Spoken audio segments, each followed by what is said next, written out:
U prethodnim epizodama govorili smo o osnovama lične bezbjednosti, o prepoznavanju rizičnih situacija i načinima reagovanja. Sada zatvaramo taj krug analizom najčešćih grešaka koje ljudi prave u svom svakodnevnom životu. Ovdje nećemo govoriti o teoriji, govorit ćemo o stvarnim obrascima ponašanja koji mogu povećati rizik i smanjiti mogućnost pravovremene reakcije.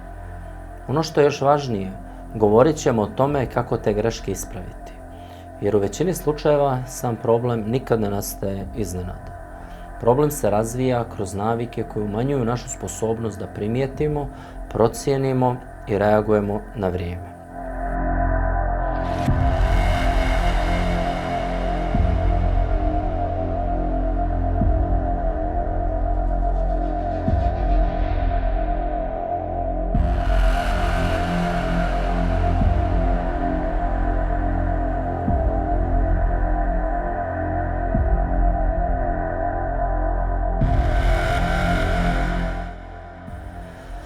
Greška broj 1 je uvijek nedostatak pažnje. Pogled usmjeren u telefon, slušalice koje nas u potpunosti odsjecaju od okoline, kretanje kroz prostor bez osnovne procjene situacije. Ovo nije bezazlena navika. Ovo znači gubitak ključnih informacija koje mogu biti važne za donošenje važnih odluka. Ispravka ove greške je vrlo jednostavna. Podignemo pogled, smanjimo nivo distrakcije kad se nalazimo u javnom prostoru. Razvijemo naviku povremenog skeniranja okruženja. Ne moramo biti napeti, niti neprestano na oprezu. Dovoljno je da budemo svjesni onoga što se zapravo dešava oko nas.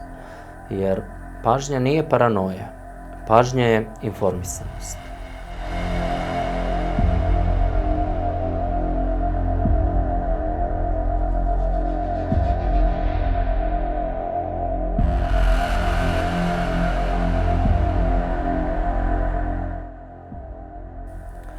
Greška broj 2.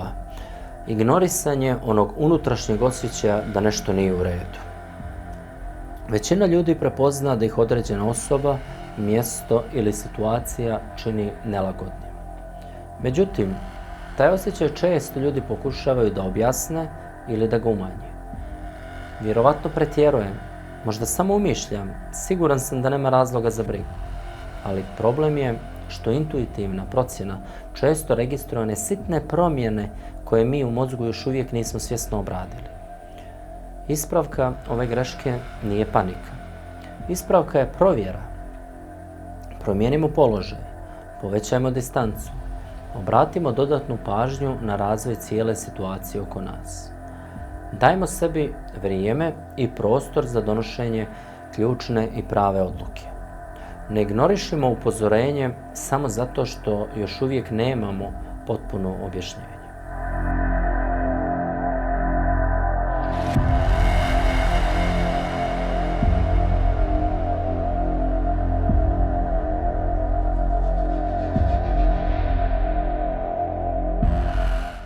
Greška broj 3. Predugo čekanje. Mnogi ljudi reaguju tek kada situacija postane očigledno problematična. Kada je distanca već mala, kada su mogućnosti ograničene, kada je pritisak veći. Zapamtite, što duže čekate, manje opcija imate. Ispravka ove greške je rana, odnosno pravovremena reakcija.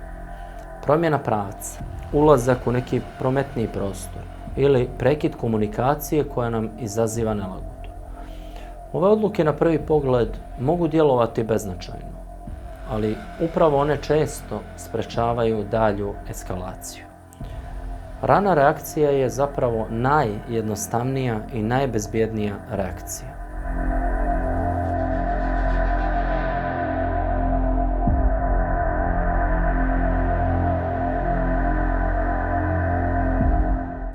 Greška broj 4 je loš izbor pozicije. Ne vidimo ni ulaz ni izlaz. Nemamo pregled nad prostorom i nalazimo se u položaju iz kojeg je jako teško reagovati ili se udaljiti. To znači da smo smanjili sopstvenu kontrolu nad situacijom. Ispravka ove greške je svjesno biranje pozicije. Kad god je moguće, birajte mjesta sa dobrim pregledom okruženja. Vodite računa o dostupnim pravcima kretanja. Izbjegavajte da se nepotrebno dovodite u prostorna ograničenja. Pozicija nije detalj. Pozicija utječe na vrijeme za reakciju i broj dostupnih opcija. Pozicija je zapravo najbolja odluka.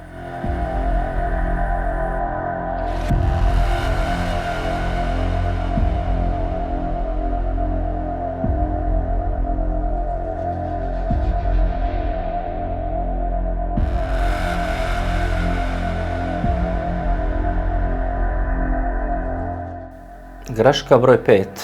Reagovanje iz emocije. Ljutnja, strah, povrijeđen ego.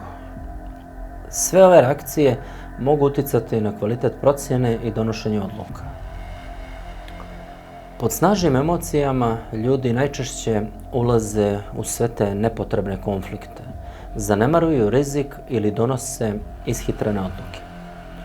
Ispravka ove greške je zapravo kontrola sopstvene reakcije.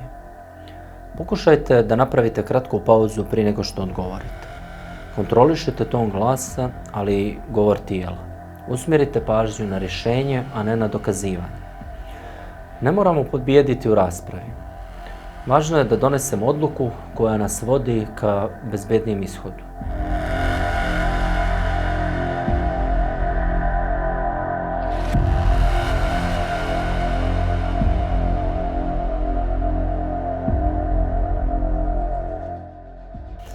Zapamtite osnovne principe. Pažnja vam daje informacije. Instinkt vam daje upozorenje. Rana reakcija vam daje vrijeme.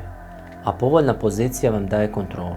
A najbitnije od svega je smirenost koja vam omogućava jasnije donošenje odluka. Ovi principi nisu komplikovani. Njihova vrijednost leži u dosljednoj primjeni.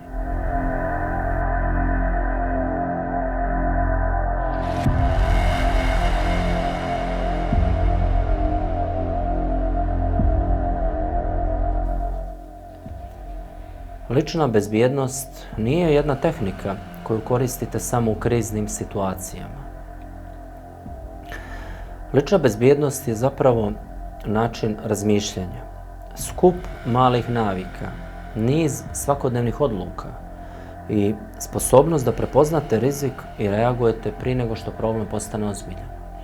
Razlika između osobe koja upadne u problem i osobe koja ga izbjegne često nije u fizičkoj spremnosti. Mnogo češće ta razlika se nalazi u pažnji, procjeni i pravovremenom djelovanju.